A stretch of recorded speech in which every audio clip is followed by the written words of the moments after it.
Hola, gracias por participar de este coloquio sobre ley de insolvencia. Hoy tenemos un invitado muy especial, el doctor Álvaro Marín Hoyos, ingeniero administrador de la Escuela de Minas de la Universidad Nacional, crisisólogo y además empresario. Don Álvaro, bienvenido. Pues unas veces empresario exitoso y otras empresario fracasado. En una de esas, en uno de esos fracasos, en 1994, nació la crisisología, que como muchos de ustedes saben, se ocupa de la salud económica de las empresas, tanto de las que están saludables como de las que están enfermas. Y como una herramienta para recuperar empresas viables o para liquidar empresas inviables, he acompañado un número importante de procesos de insolvencia. Voy a pretender en esta presentación contestar tres preguntas. La primera es de cuáles opciones disponían los empresarios colombianos para resolver su crisis antes del 15 de abril pasado, antes del 15 de abril del 2020. O sea, cuáles herramientas tenían a la mano para resolver sus problemas de liquidez, o si se quiere, sus problemas de insolvencia, o sus problemas de crisis, los problemas de sus empresas, porque vamos a hablar esencialmente de las empresas mucho más que de las personas naturales. En segundo lugar, vamos a contestar la pregunta, ¿y cuáles opciones adicionales nacieron a partir del 15 de abril, a partir de la promulgación del decreto legislativo 560? Y en tercer lugar, vamos a ver si la ley de insolvencia es una buena idea para que lo utilice una empresa en dificultades, si hay unas buenas razones para que así sea o si hay unas buenas razones para descartarla. Eh, Miremos entonces cuáles eran las opciones que existían antes del 15 de abril. O sea, cuál era el menú que tenía su situación. En primer lugar, y el más utilizado, aunque suene un poquito pintoresco, el más utilizado es que los empresarios esperan que un milagro resuelva su crisis antes de que los acreedores despedacen el patrimonio de la empresa y de la familia. O sea, es la actitud de los empresarios de quedarse quietos, de no tomar decisiones, esperando que el año entrante, cuando cambie el gobierno, o que el año entrante, cuando consiga un nuevo gerente comercial, o cuando compre una máquina, o cuando me aprueben algún crédito. En fin, espérate a ver, es un poquito la estrategia de la mayoría de los empresarios cuando están en una situación, en una encrucijada de liquidez, cuando han llegado a un nivel altísimo de endeudamiento, cuando sienten que son incapaces de atender sus compromisos, no solamente con el sector financiero, sino con la DIAN y con los municipios y con los proveedores y con terceros, en fin. Entonces, una estrategia, una manera, una herramienta, una forma de responder frente a los desafíos que plantea la crisis de un porcentaje muy importante de los empresarios es esperar a que suceda un milagro y en esa espera, en ese mientras tanto, pues los acreedores a quienes se les están cumpliendo sus obligaciones no se quedan quietos, sino que avanzan en procesos de ejecución, eh, en el caso de la DIAN, pues en sus procesos de cobro coactivo, que van en pos de los bienes de la empresa, pero también de los bienes de la familia o de los bienes de los codeudores en caso de que hayan firmado esos terceros accionistas o familiares en su condición de codeudores de las obligaciones, en este caso particular con el sector financiero. Estamos hablando entonces de una estrategia de esperar a ver qué pasa, es decir, de no tomar decisiones y en ese mientras tanto, en esa espera, la crisis avanza, se autoalimenta, se autoacelera y hace metástasis. Estamos hablando entonces de una salida muy socorrida, muy utilizada, que claramente no funciona. Existe una estrategia o una alternativa o una segunda opción que se llama negociar con los bancos es seguramente la segunda más utilizada. Entonces, el empresario dice, pues yo le doy una plata grande a los bancos, no soy capaz de pagarlas, me están llamando, me están cobrando, no tengo una buena razón, no tengo unas fechas, no tengo recursos para pagarles. Entonces, lo que voy a hacer es sentarme con ellos y negociar unas condiciones más blandas que me permita atender esas obligaciones. Pero esta salida de sentarse a negociar con los bancos tiene algunas dificultades, algunas restricciones o limitaciones. Pues la primera dificultad que yo veo es que no se trata de ninguna negociación. Cuando un empresario pequeño o mediano se sienta con los bancos, pues la parte fuerte de la negociación es el banco, no uno. Por lo tanto, ahí no estamos hablando de negociación, ahí estamos hablando de aceptar las condiciones que nos imponga el acreedor. De manera que, por eso pongo entre comillas negociar, porque realmente no es una negociación. Como lo describía algún cliente mío, cuando uno se sienta con los bancos, tiene siempre la sensación de que son ellos los que están manejando la buceta y que uno está sentado en la banca de atrás esperando a ver la buceta para dónde coge. El poder que uno tiene en esas negociaciones, que un empresario pequeño y mediano, distinto si es un empresario muy grande que le debe una cantidad muy importante a los bancos, pero digamos que en promedio un empresario pequeño y mediano tiene un muy poquito poder negociador frente al sector financiero. Y hay una característica que a mí me parece que es un poquito molesta, y es que uno con los bancos siempre está hablando con la persona que no es. Está hablando con la persona que no decide, con la persona que toma la información que uno le transmite y la lleva por allá a una instancia medio mágica, medio remota, algún comité, y en ese comité se toma la decisión y la respuesta que le dan a uno es sí o no, sin darle la oportunidad de profundizar en las razones que uno tiene para solicitar que esas obligaciones se refinancien de una manera más favorable. Y otra tercera limitación que tiene esta salida es que lo que se obtiene son condiciones inviables. Normalmente los bancos lo que le ofrecen a uno es un periodo de gracia para abono a capital de 1 año, pero la condición es que siga pagando los intereses como lo venía haciendo.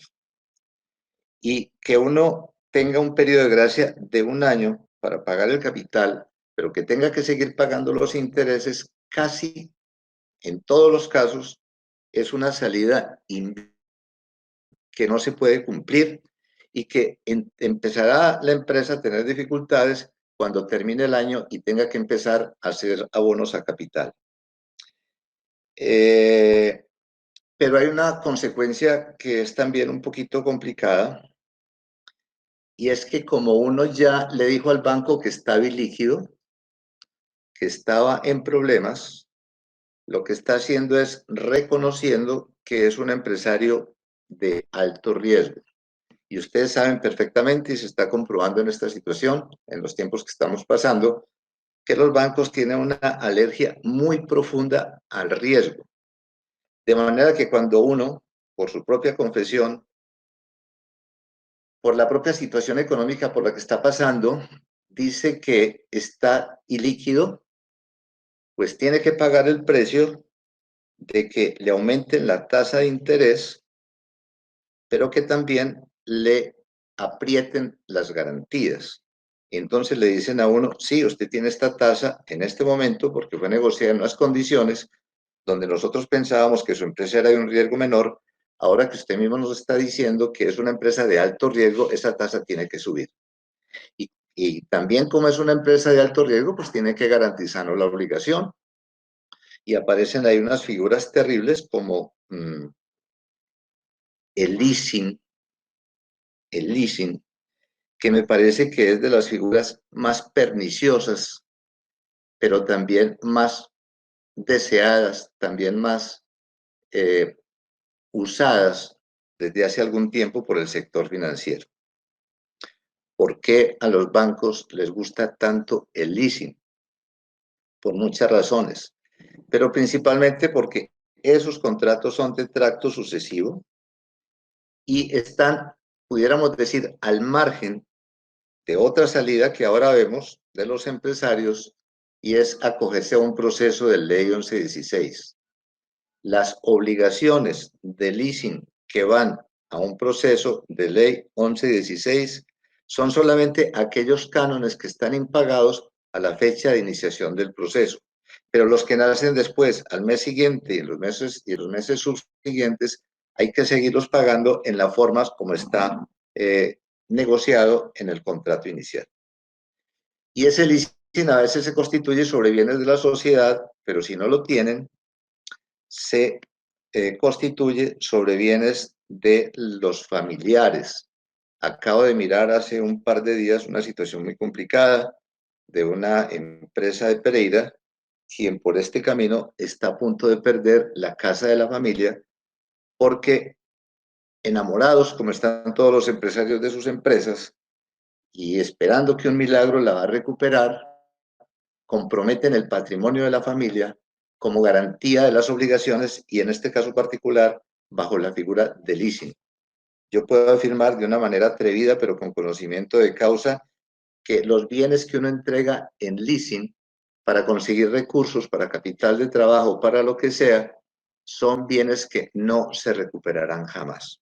En otra oportunidad, si me permiten, yo quisiera hacerles alguna recomendación sobre los activos de las sociedades, y cuando estoy hablando de activos son no operacionales, por ejemplo, inmuebles o activos parecidos, que en mi opinión no deberían quedarse en la empresa, deberían estar en un patrimonio completamente independiente, de tal manera que, como decíamos en alguna otra oportunidad, estén vacunados contra las aventuras empresariales del papá o de alguno de los hijos, que, como decíamos también, los empresarios somos gente de alta peligrosidad. O sea, los empresarios, sobre todo los que pensamos que somos creativos, los que siempre tenemos sobre la mesa un negocio que claramente no funciona, somos muy peligrosos para el patrimonio de la familia. De manera que esos recursos familiares, esos recursos que se han obtenido por el ejercicio empresarial durante la época de bonanza de las empresas no debería quedarse en la empresa mercantil, sino que deberían ser trasladados a una sociedad patrimonial, a una sociedad donde se protejan como una especie de caja fuerte el patrimonio de la familia y que en los estatutos se establezcan algunas normas que impidan que el representante legal o cualquiera de los accionistas de esa sociedad patrimonial comprometa ese patrimonio como garantía de obligaciones de la empresa. Entonces, negociar con los bancos a mí me parece que es un camino que no funciona, pero que se intenta mucho y que es como el preámbulo, es como el primer paso del siguiente, que es el que vamos a ver en la otra diapositiva. Una alternativa que tenían los empresarios hasta el 15 de abril del 2020, pero que siguen teniendo, porque el decreto 560 del 15 de abril no terminó, no suspendió ninguno de los dos caminos procesales que ofrece la ley 1116 del 2006 y que son básicamente los acuerdos de reorganización convencionales que están regidos por los 126 artículos que tiene la ley 1116, pero también una figura que curiosamente se utiliza muy poquito y que tiene todos los beneficios, que se llama la validación judicial de acuerdos extrajudiciales. Como lo hemos explicado también en otras oportunidades, la ley 1116 tiene dos alternativas. Esta, que está sobre la pantalla, es la alternativa recuperatoria. Ahí hay dos caminos. repito, el acuerdo de reorganización, que es el convencional, el que normalmente se recomienda, y uno especial que aparece en el artículo 84 de la misma ley y que está reglamentado principalmente, pero no exclusivamente, con el decreto 1074 del 2015. ¿Qué ofrece la ley 1116 para empresarios en dificultades? Para empresarios en dificultades de empresas que son recuperables, de empresas que son viables, de empresas que son más que viables, viabilizables, que son empresas resilientes, que contienen los elementos que justifican hacer un esfuerzo por recuperarlos. Pues dos cosas. Primero, un alivio económico, en el sentido de que parte en dos la historia económica de la empresa, porque todas las obligaciones que están a un determinado corte, que es aquel en el cual el proceso se inició, no se pagan en las condiciones actuales, sino en unas nuevas que se negocien en un acuerdo que se llama acuerdo de reorganización. O sea que a la empresa, de la noche a la mañana, de una manera absolutamente legal, le quitan de sus hombros todas las obligaciones económicas, todos los pasivos, y se los prolongan en el tiempo, de tiempo largo, le bajan las tasas y le ofrecen, entre otros beneficios, un periodo de gracia. ¿Qué pueden negociar? Un acuerdo de reorganización del convencional que aparece en la pantalla de validación de acuerdos extrajudiciales. Puede negociar un acuerdo, por ejemplo, a 10 años, o a 12 años, o a 15 años, o a 20 años, y puede negociar un periodo de gracia de 3 años, o de 2, o de 1, durante el cual no se haga ningún pago ni de intereses ni de abono a capital. O sea que es un periodo de sosiego, un periodo en el cual el gerente deja de gerenciar la crisis y pasa a negociar y pasa otra vez a ser empresario, es decir, a conducir la empresa, a repensarla, a refundarla, a hacerle los cambios de fondo que lo llevaron a la situación de crisis. Le baja las tasas de interés de todos los acreedores, por ejemplo, de la DIAN, mientras la tasa de interés de la DIAN es por encima del 30%, pues las tasas que se pueden obtener en un acuerdo de reorganización o en un acuerdo extrajudicial pueden ser del orden del 4% anual o del IPC, de manera que hay una clara diferencia con las obligaciones con el Estado, pero también hay una diferencia enorme en la tasa con el sector financiero, porque con ellos se habla de DTF más algo, y ese algo puede ser 5, 6, 7, 8 o 9 o 10 puntos, es decir, una tasa de interés cercana al 10, 11, 12, 13, 14 o 15% anual, mientras que en una negociación de ley 1116, esta tasa de interés puede ser el IPC, que el año pasado, ustedes lo saben, fueron del 3.2%, de manera que no es lo mismo pagar obligaciones con tasas corrientes, con tasas altas, que pagar obligaciones dentro de un acuerdo de ley 1116. De manera que hay plazos largos, hay periodo de gracia y unas tasas bajitas. Pero el segundo efecto que les ofrece a los empresarios la ley 1116 es la protección jurídica. ¿Qué significa la protección jurídica? Pues que los procesos de ejecución o de cobro coactivo que se hayan adelantado en contra de la sociedad con anterior a la fecha de iniciación del proceso quedan suspendidos. Y no se pueden iniciar procesos nuevos por obligaciones contraídas por la sociedad antes de esa fecha. En términos muy simples, un proceso de insolvencia de ley 1116, para que lo sepan los empresarios y anoten por ahí si es una opción viable o no, si le resuelve el problema o no se lo resuelve el problema, es que le cambia la historia económica, pero que le cambia también la historia jurídica de la empresa y que recupera al empresario como para la empresa, cuando hasta ese momento ha estado estresado, jineteando pasivos, tratando de conseguir créditos por acá y por allá, no solamente con los bancos, sino muchas veces con agiotistas, que cada vez veo yo es una modalidad que aparece entre los clientes con los cuales yo otro menú que ha estado ahí, sigue estando y que sigue estando porque el decreto 560 no hizo nada, o sea, no simplificó, agilizó y flexibilizó los acuerdos de reorganización y los de validación de acuerdos extrajudiciales, pero siguen tan vigentes hoy como estaban antes del 15 de abril. Otro camino que ofrece la misma ley 1116 es terminar la empresa. Terminar la empresa si se llega a la conclusión de que cumplió su ciclo.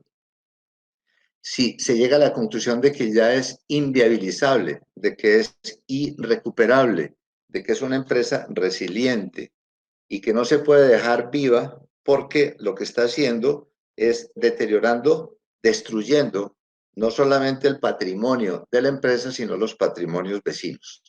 Esa liquidación por el camino de la ley 1116 se llama liquidación judicial y tan pronto como un proceso de liquidación judicial es admitido por el juez del concurso, y vamos a hablar en este caso solamente de la Superintendencia de Sociedades, pues el liquidador que la Superintendencia designa asume como representante legal y por lo tanto los problemas del empresario que tiene ahí como un cadáver insepulto, pues pasan a ser preocupación del nuevo representante legal, el liquidador designado como auxiliar de la justicia por la Superintendencia de Sociedades.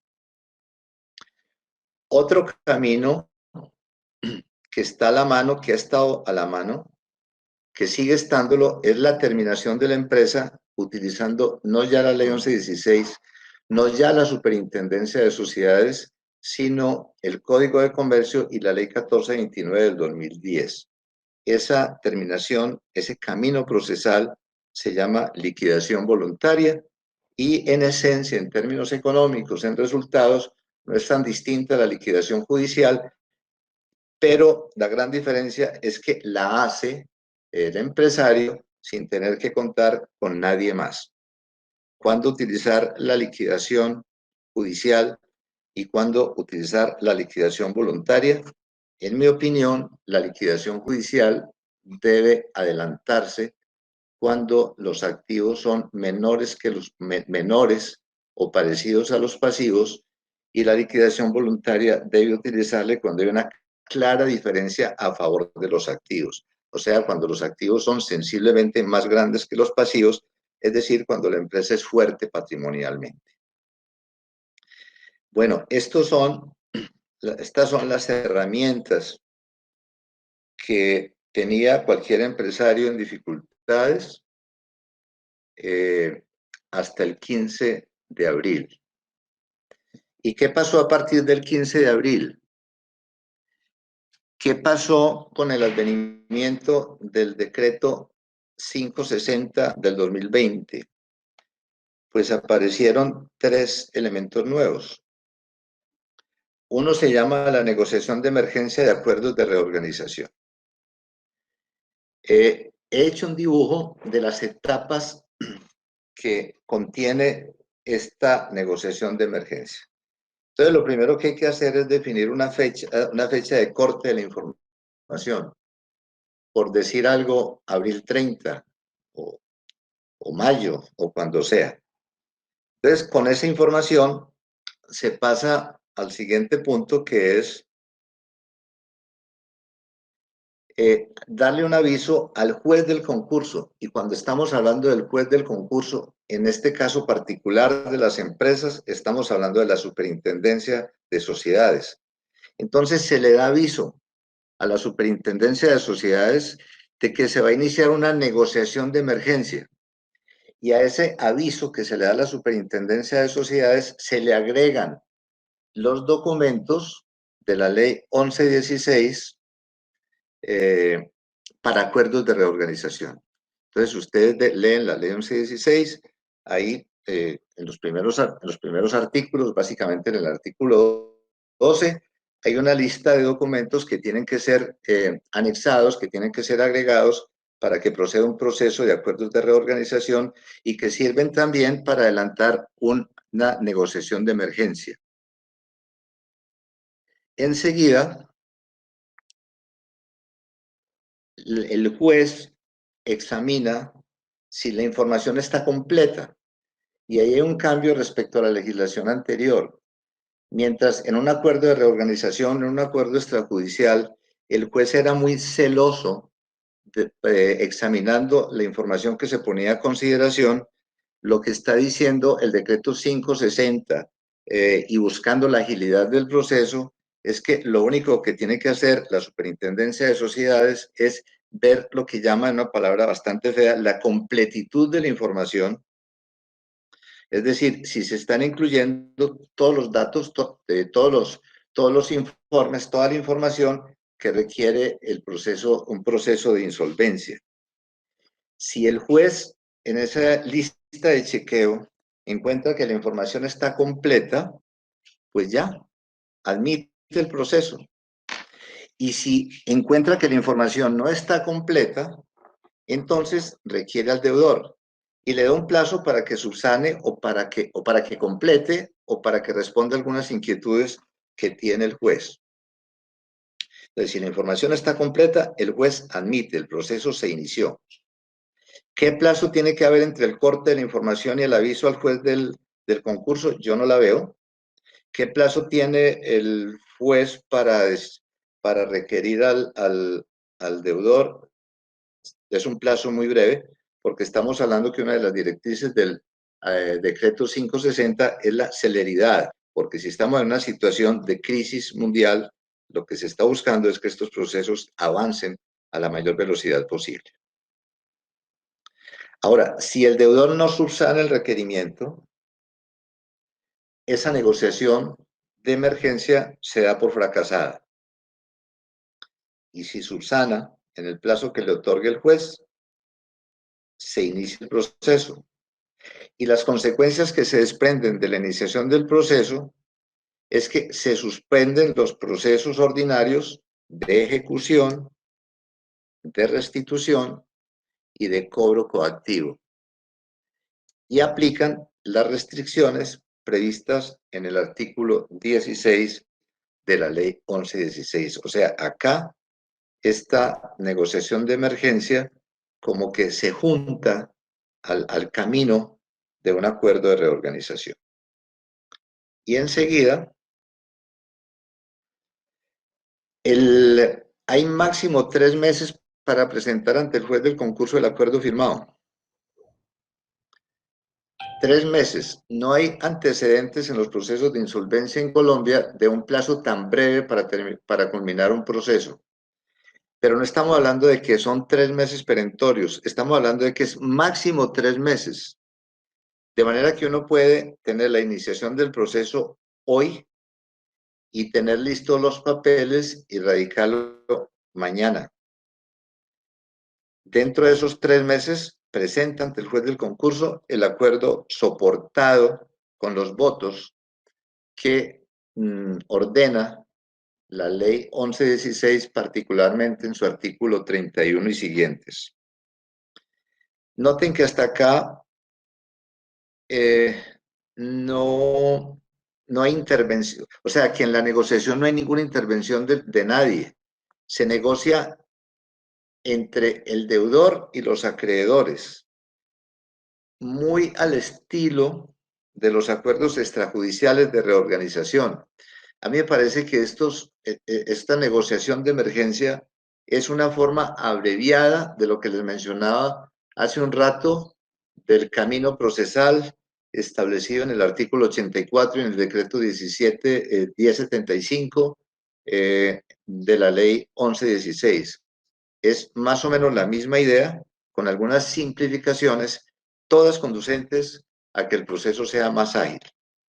Entonces, se negocia sin la intervención de terceros, es una negociación que se hace entre la empresa de deudores y sus acreedores.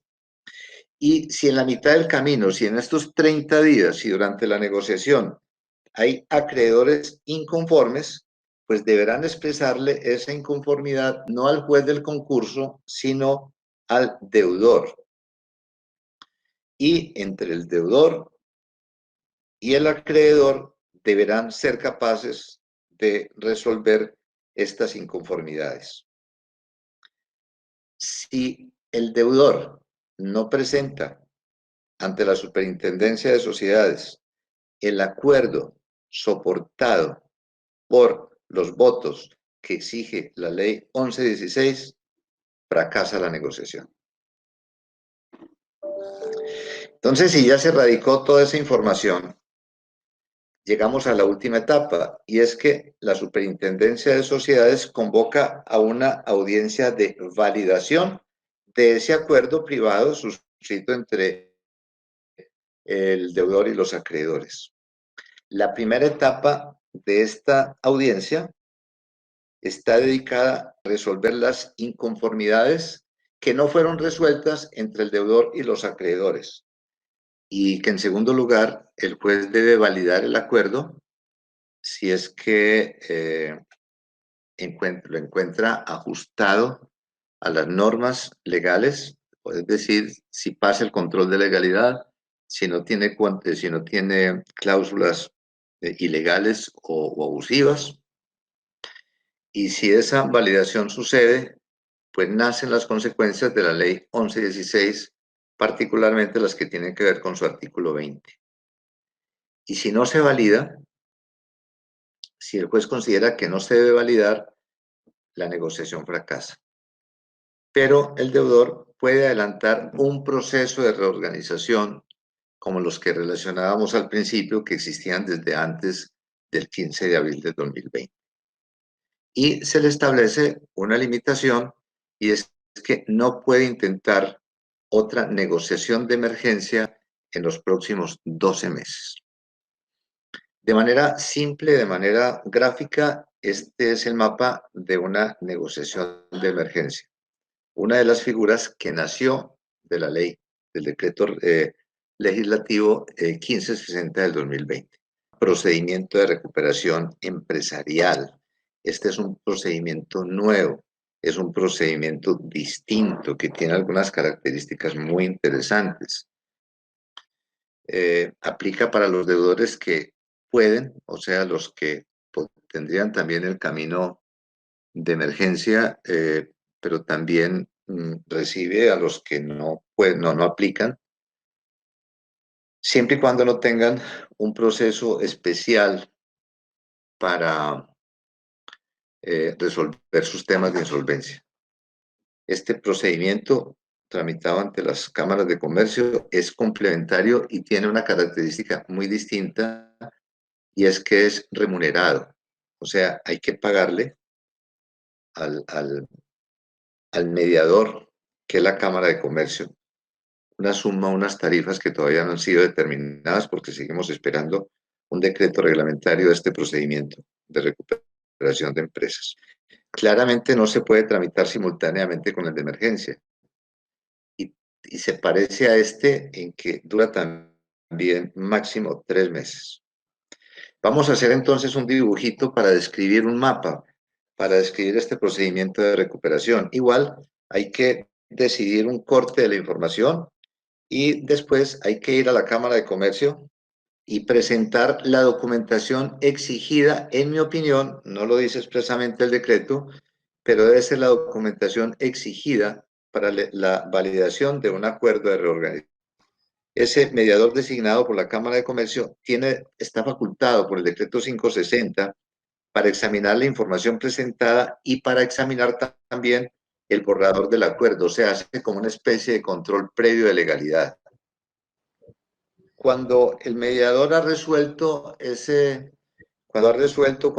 cuando ha hecho el control de legalidad de la información presentada, da inicio al proceso, y en ese momento se suspenden los procesos ordinarios de ejecución, de restitución, de cobro coactivo. En este punto del proceso, en este procedimiento de recuperación ante la Cámara de Comercio, ese acuerdo al que se llegue vincula solo a quienes lo votaron positivamente. Y aparecerán también seguramente objeciones y observaciones que deben ser resueltos mediante mecanismos de solución de controversias. O sea que estamos en ese mundo no tanto de la insolvencia, sino de estos mecanismos de solución amistosa extrajudicial de controversias. Si esta negociación fracasa, básicamente si el deudor no logra conseguir más del 50% de los votos que se requieren para que el acuerdo esté aprobado, pues puede desistir, puede considerar fracasado este procedimiento y acogerse a un proceso de reorganización. Pero no puede intentar otro procedimiento de estos, ni tampoco uno de los que relacionamos antes de emergencia dentro de los próximos 12 meses. Ese acuerdo, ese acuerdo negociado dentro de la figura del procedimiento de recuperación se puede llevar a la Superintendencia de Sociedades con el propósito de que sea validado. ¿Quiénes pueden ir a la Superintendencia de Sociedades? Ya solamente los deudores que no estén excluidos del régimen de insolvencia de la Ley 1116. ¿Y qué se busca llevando a la Superintendencia de Sociedades?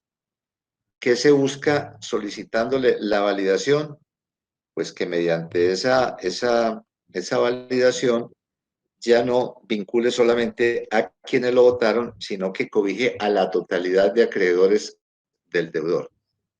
Este es, pues, en muy poquitas palabras, de una manera muy sucinta, el procedimiento de recuperación de empresas previsto en el decreto 560. Y la última figura que nace de este decreto se llama salvamento de empresas en liquidación inminente, que es un proceso complicadito, les voy a contar su esencia.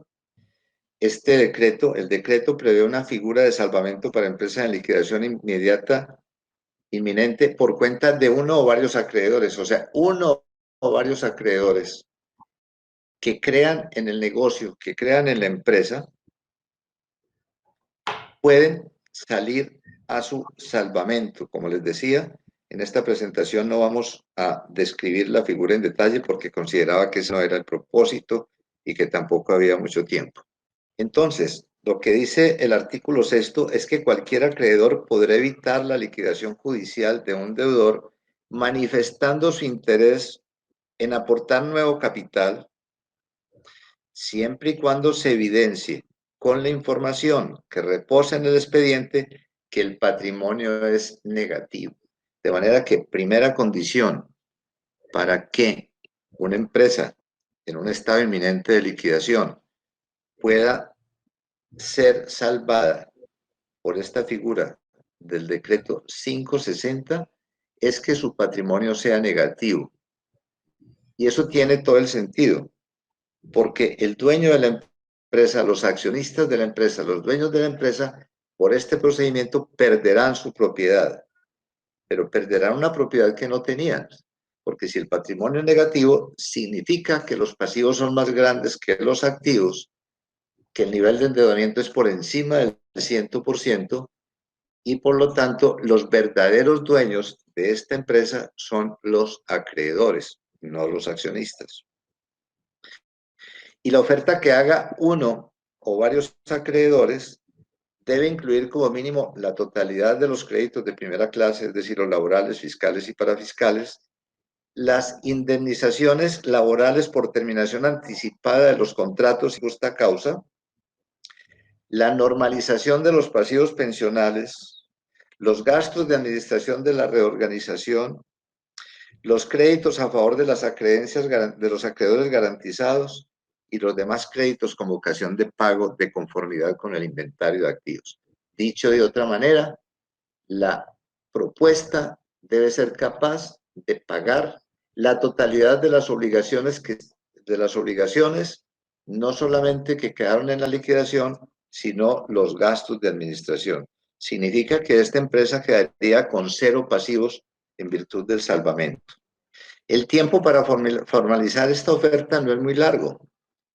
Debe formalizarse entre el momento en el cual es proferido el auto que declara la terminación del proceso de reorganización y que ordena el inicio del proceso de liquidación y en el término para presentar recursos durante la audiencia o durante la ejecutoria del auto escrito que decreta la liquidación por no presentación del acuerdo de reorganización.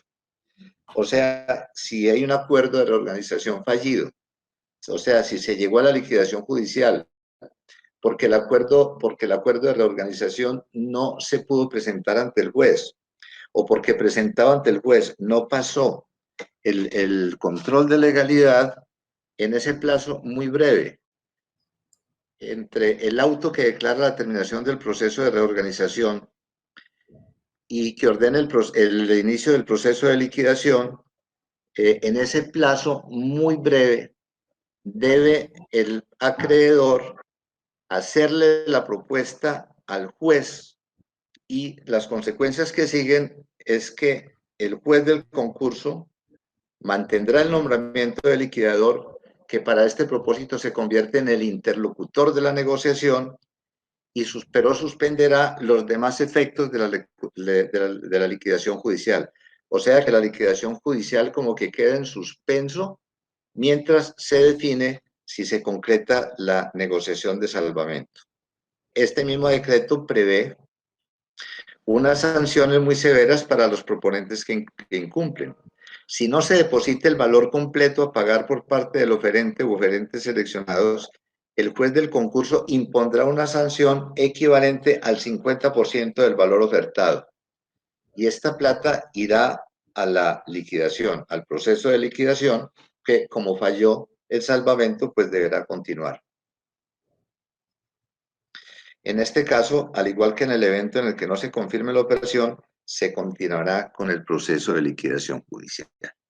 De manera que estas tres son las herramientas nuevas desde el punto de vista procesal que nacen con el decreto legislativo 560 del 15 de abril del 2015.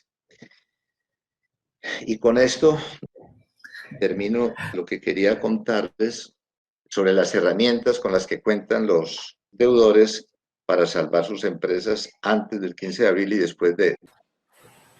Rocío Blanco nos dice, no entiendo por qué dice que no se recuperan jamás. Hay una empresa que tiene un leasing y el bien ya fue recuperado. Pues sí, hay un caso en el cual el bien se recuperó, pero yo le podría mencionar 60, 70, 80 en los que no. Muy bien, Ernesto Moyano nos dice, buenos días, ¿esta ley de insolvencia la debe adelantar un abogado? No. La ley de insolvencia la puede adelantar directamente el deudor, el representante legal de la sociedad, sin entregarle poder a nadie. Ahora, si decide darle poder a alguien para que lo tramite, ese alguien sí tiene que ser abogado, pero no tiene que ser tramitado por abogados. ¿Cuál es la otra? Muy bien, dice, ¿puede comprender deudas de años anteriores? Puede comprender, tiene que comprender todas las obligaciones que tenga la empresa al corte del día anterior a la fecha de apertura del proceso. Todas, vencidas, no vencidas, vencidas de hace 10 años, de hace 2, de hace 1, de hace un mes o sin vencerse. Es la totalidad de las obligaciones las que concurren a un proceso de insolvencia, con algunas excepciones. Por ejemplo, no hacen parte del acuerdo las obligaciones que tienen el prefijo rete, como retefuente, por ejemplo, o las retenciones de carácter laboral. Esas son las únicas excluidas por mandato de la Ley 1429 del 2010, que reformó la Ley 1116. Y, como decíamos antes, los leasing, y por eso les encanta a los bancos, tienen un tratamiento especial, porque los contratos de arrendamiento en general, y en este caso particular los leasing, que son contratos de arrendamiento financiero, se llaman de tracto sucesivo, y el tratamiento que le da la ley a los contratos de tracto sucesivo es que al acuerdo, o sea, la masa a renegociar, solamente van los cánones impagados a la fecha de apertura del proceso de reorganización. Los que nacen después, que se llaman gastos de administración, deben ser atendidos puntualmente. ¿Qué otra pregunta tiene? ¿Sirve para personas naturales y jurídicas?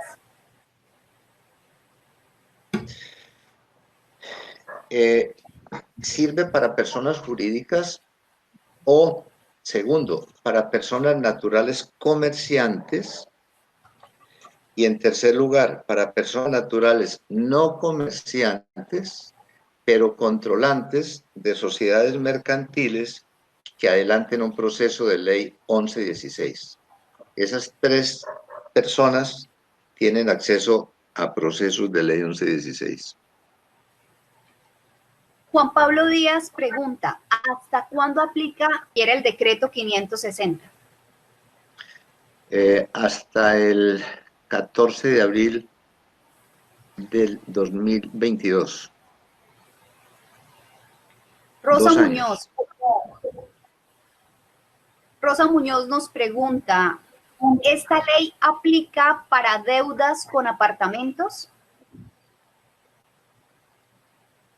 Si estamos hablando de personas naturales o de personas jurídicas que tengan inmuebles, cualquiera que ellos sean, pero si estamos hablando de una persona natural, que me imagino que es a lo que se refiere la que pregunta, y esa persona tiene un apartamento y ese apartamento está respaldando alguna deuda, pues esa deuda que se clasifica como un pasivo hipotecario hace también parte del acuerdo. Y dentro de los términos del acuerdo, el hecho de tener una garantía real, en este caso una garantía hipotecaria, lo único que le da a ese acreedor, el único privilegio que le da a ese acreedor es un mejor puesto en la apelación de créditos. En lugar de ser un crédito de quinta clase, quilografario, sería un crédito de tercera clase hipotecario. Fuera de eso, ese acreedor garantizado con una hipoteca no tiene ningún privilegio adicional en un proceso de ley 1116. O sea, se le paga más rápidamente, pero no puede ejecutar la garantía, ese bien queda perfectamente protegido y no tiene ningún privilegio adicional. La ley 1116, la ley de insolvencia para empresas, hay también una ley que sea para insolvencia de personas. Existe un régimen para personas naturales que no sean comerciantes ni que sean controlantes de sociedades mercantiles que adelantan un proceso de ley 1116. Esa ley está regida por el proceso está regido por la ley 1564 del 2012 y está escrito a partir del artículo, si no recuerdo mal, 531 de esa ley que se llama Código General del Proceso, pero existe, claro. No existe en Colombia ninguna persona que no tenga la protección del Estado para una situación de insolvencia. Perfecto. Diego Ramírez nos pregunta eh, que si se puede hacer un proceso de ley 1116 que no sea a tan largo plazo, o sea, que un acuerdo que sea a 2 o 3 años. Y también que qué se puede hacer con los bancos si todos piden que los socios sean codeudores. Entonces, la primera pregunta es si uno, en lugar de hacer una negociación de 10 años, por ejemplo, de 7 o de algo así, unos plazos largos, lo puede hacer 2 o 3 años. Claro, que no se justifique es otra cosa, porque 2 o 3 años lo consigue uno conversando con los acreedores. Eh, pero lo que puede hacer es un acuerdo a más años y en el acuerdo poner una cláusula de prepagos, de tal manera que si la situación de la empresa mejora y uno puede pagar la obligación en 1 año o 2 años, pues la paga. Yo tengo ahora el caso de una empresa que empezó a tener una situación muy bollante y un acuerdo que era de 10 años lo está pagando en 6 meses, por ejemplo. Es que nadie le va a prohibir a un deudor pagar. ¿Y cuál es la segunda pregunta, Diego? ¿Que qué hacemos con los bancos que ya todos están exigiendo que los socios sean codeudores? Pues se están multiplicando los procesos de insolvencia, porque ya no va solamente la empresa deudora, sino que obliga también a los codeudores a que se acojan a un proceso de insolvencia.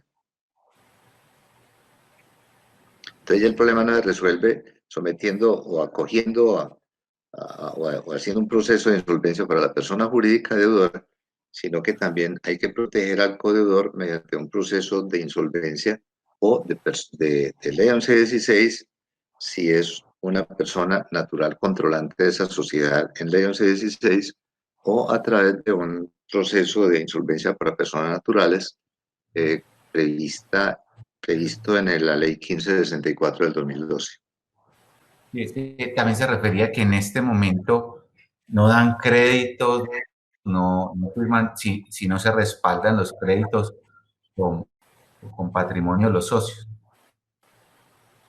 Pues sí, poniendo a los socios a firmar como codeudores o dando garantías reales sobre bienes de los socios, claro que sí. Los bancos tienen por característica esencial ser alérgicos al riesgo y en este momento estamos viendo una situación de alto riesgo, por lo tanto serán mucho más estrictos que antes en la constitución de garantías reales para respaldar obligaciones que nazcan dentro de esta situación que estamos viviendo. Claro que sí. Bueno, Iván Guerrero nos pregunta, ¿cuáles son los impactos más importantes que se presentan en las compañías que entran en ley 1116? Un impacto maravilloso, y es que los bancos no le vuelven a prestar plata. Por lo demás, ninguno, porque a los clientes no les pasa nada. A los trabajadores no les pasa nada. Un acuerdo bien manejado no debería permitir que les pasara nada a los proveedores. De manera que los impactos en general son positivos y si alguien considera que los bancos no le prestan más plata y que ese es un factor en contra, yo diría que es el único. No hay grandes impactos reputacionales, por ejemplo. Si ustedes miran las empresas que están en ley 1116, por decir algo, en Cali, que es donde yo estoy, pues son muchas y son muy importantes, porque los acuerdos de reorganización, los procesos de insolvencia en Colombia han ido ganando terreno. No tanto como debería, pero han ido ganando terreno. Y Colombia tiene una legislación de insolvencia que es modelo a nivel mundial. Es bien inteligente, es bien eficaz. Ahora con este decreto 560 es bien ágil también. De manera que cada vez hay más empresarios que le quitan el miedo, que van removiendo de sus cabezas los prejuicios y los temores que le han ido creando alrededor de la ley 1116 y están entendiendo que esa es una herramienta idónea, eficaz, absolutamente legal. Eso no tiene nada que ver con ficticiarse, estamos hablando de un proceso absolutamente legal, que con el decreto 560 además se volvió expedito y que en las situaciones actuales a mí me parece que para un porcentaje muy importante de empresas colombianas no es una alternativa, sino que es el único camino que les queda. Iván Guerrero también pregunta, dentro de lo visto en la actualidad, cuando una empresa entra en ley 1116, la tendencia que más se presenta es la recuperación de la empresa o la liquidación de la misma. La ley 1116 no recupera empresas. La ley 1116 lo que hace es abrir un paréntesis, quitarle de encima al empresario, quitarle de encima a la empresa una carga, la carga financiera, que es muy pesada, pero ¿para qué? Pues para que el empresario aproveche ese periodo, básicamente el periodo de gracia de 2 o 3 años, pues para que repiense la empresa.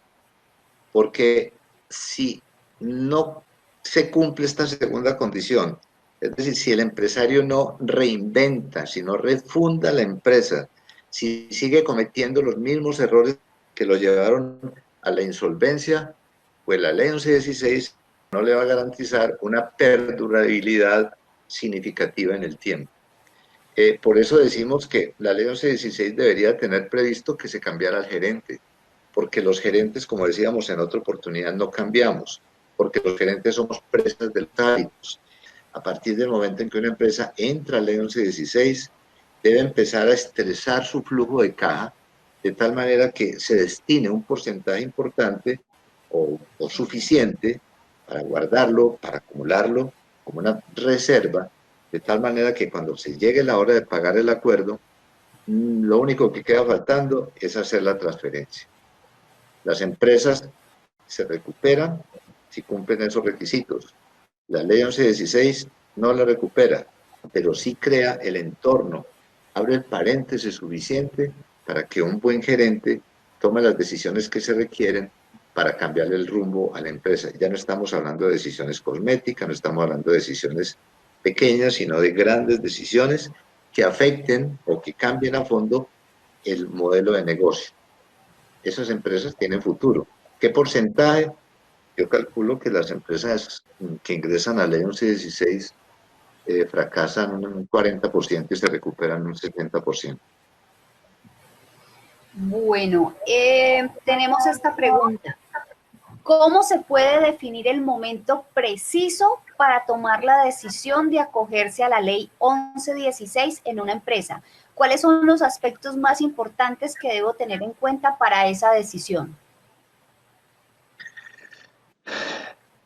Todo proceso de ley 1116 se debió haber iniciado hace 2 años. Yo he manejado creo que unos 170 procesos de ley 1116 y solamente tengo hoy 2 casos de empresas que se han acogido a la ley 1116 sin tener una sola obligación vencida. Normalmente los empresarios esperan a que los embargue alguien, que los embargue la DIAN o que los embargue algún banco. Acuden al médico, acuden a esta herramienta, acuden a la solución cuando ya tienen el agua al cuello. A mí me parece que cuando uno, y lo dice la ley, tenga 2 o más obligaciones, con 2 o más acreedores, vencidas a más de 90 días, que representen más del 10% del total de los pasivos, casi que tiene que acogerse a un proceso de insolvencia. O si tiene 2 o más procesos de ejecución en contra por obligaciones que sumen más del 10% del total de los pasivos, debe acogerse a un proceso de ley 1116, casi que es un mandato que aparece en la misma ley 1116.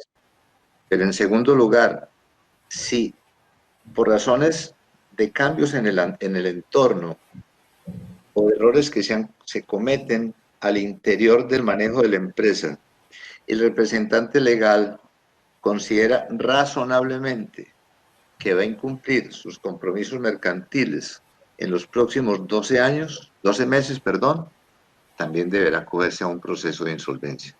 Ese artículo de la ley, que creo que es el tercero, me parece que marca unas pautas casi que aritméticas, tajantes, para que el empresario considere si debe acogerse a un proceso de estos en este momento. A propósito de esta pregunta, Elizabeth Álvarez nos dice, si una empresa cuya única deuda grande es un leasing y futuras demandas laborales, porque muchos en medio de esta paralaboral que estamos viviendo han tomado algunas decisiones que saben que les va a acarrear esas demandas laborales. Pregunta Elizabeth si es conveniente entonces entrar en ley de insolvencia. Pues recuerden que los contratos de leasing tienen ese tratamiento privilegiado, de manera que lo que hay que mirar es si la empresa acogiéndose a la ley 1116 realmente tiene algún alivio, o sea, si es capaz de,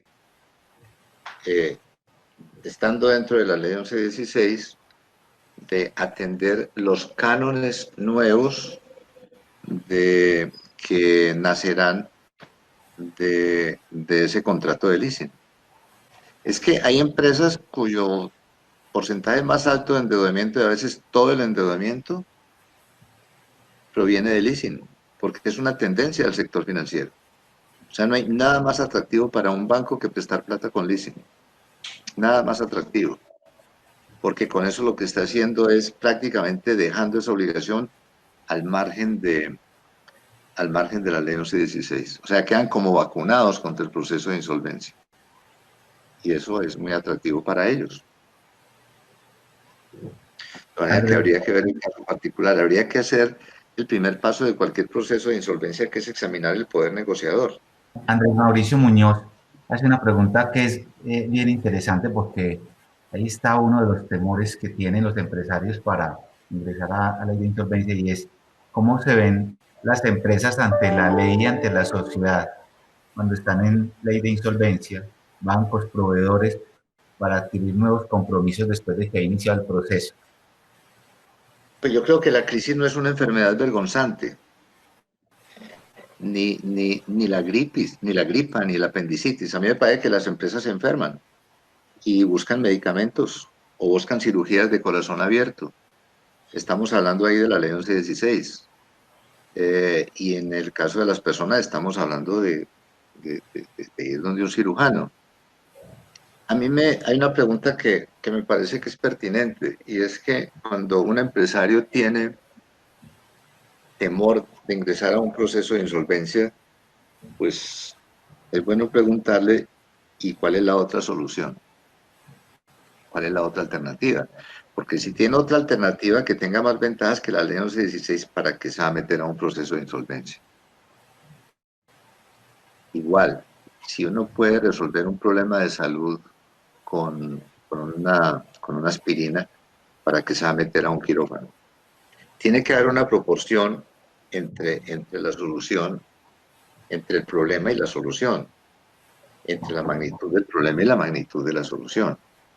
Y me parece que la ley 1116 aplica para empresas que están en una situación en la cual el nivel de endeudamiento es tal que no hay otra manera de resolverlo, sino buscando la protección del Estado a través de una norma que es perfectamente legal para renegociar esas obligaciones a plazos largos, a tasas chiquitas y con un periodo de gracia, a ver si en ese tiempo se le puede dar un giro distinto a la empresa para tratar de recuperarla. Y si no, pues se migra de un proceso recuperatorio, de un acuerdo de reorganización, a un proceso terminal, que es una liquidación judicial. Entonces, una empresa tiene dos opciones. Si es recuperable, negocia un acuerdo de reorganización. Si no es recuperable, si es inviable, si es inviabilizable, si no tiene futuro, la ley 1116 le ofrece la liquidación judicial. Pero hay también la combinada, y es que uno se mete a un acuerdo de reorganización y si en la mitad del camino encuentra que no va a llegar a ninguna parte, pues vira hacia una liquidación judicial.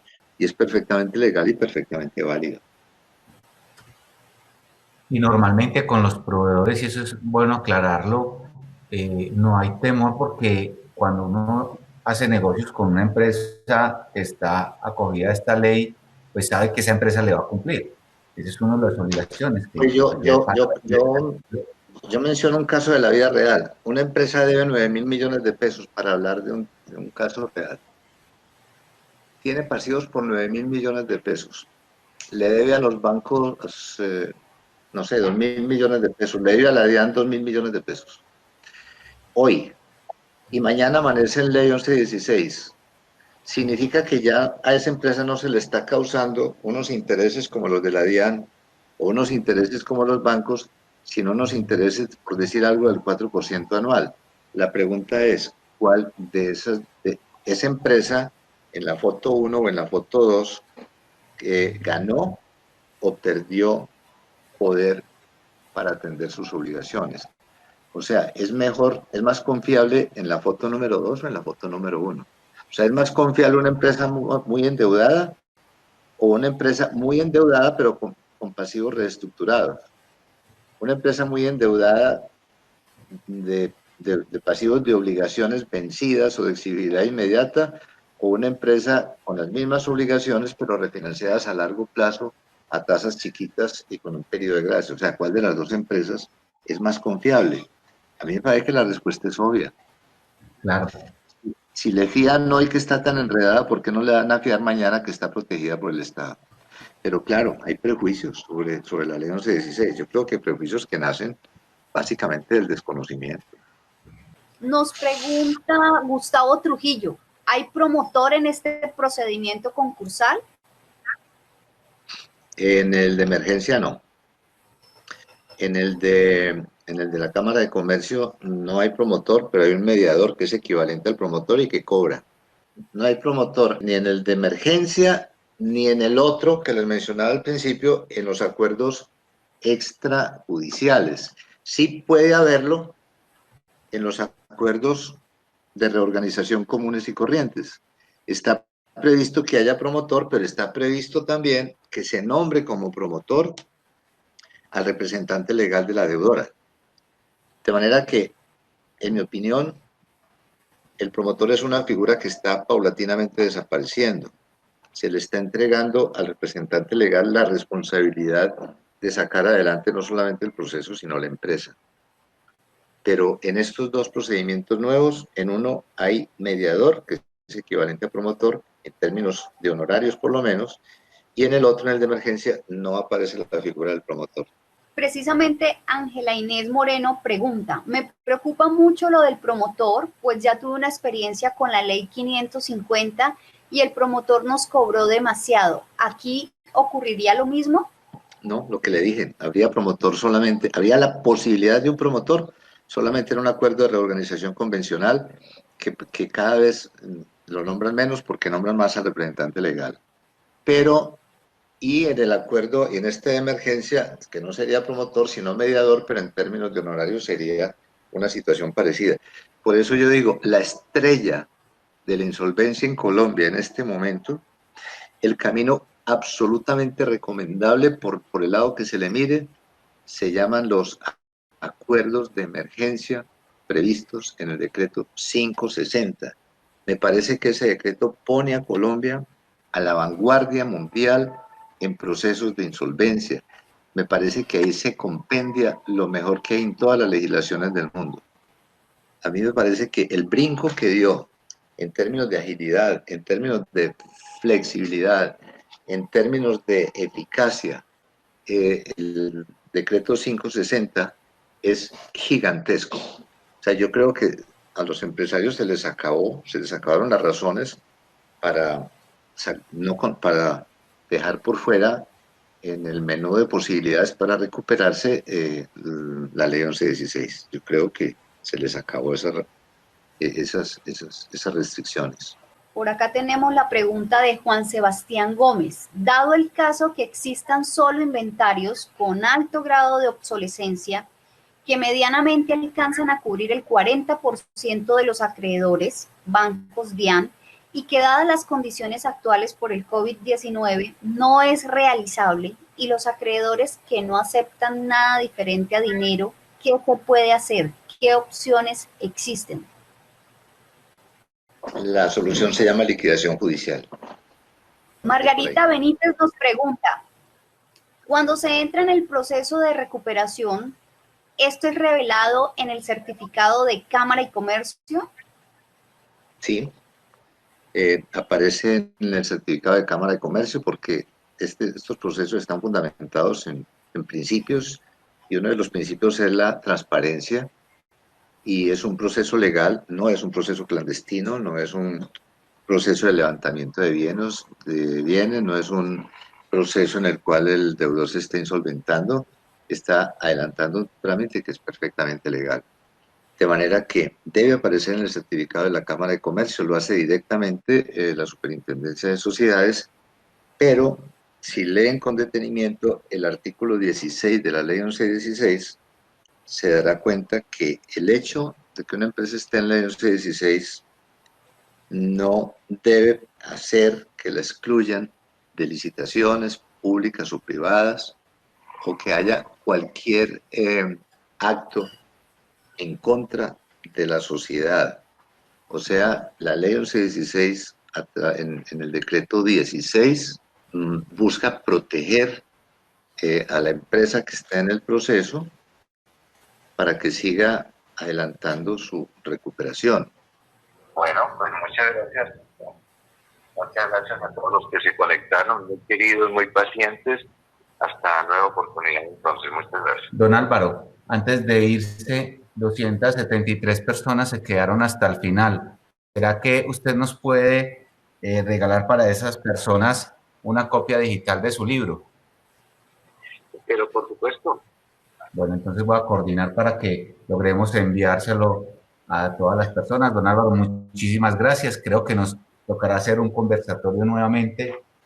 Creo que este va a ser camino para muchas compañías que van a ver en esta ley de insolvencia un último salvavidas para que logremos llegar a la otra orilla en este momento de crisis que estamos teniendo. A todos, muchísimas gracias. Clara, muchísimas gracias por ayudarnos a moderar las preguntas. Diego, a ti muchísimas gracias por toda la ayuda que nos diste. Mil gracias.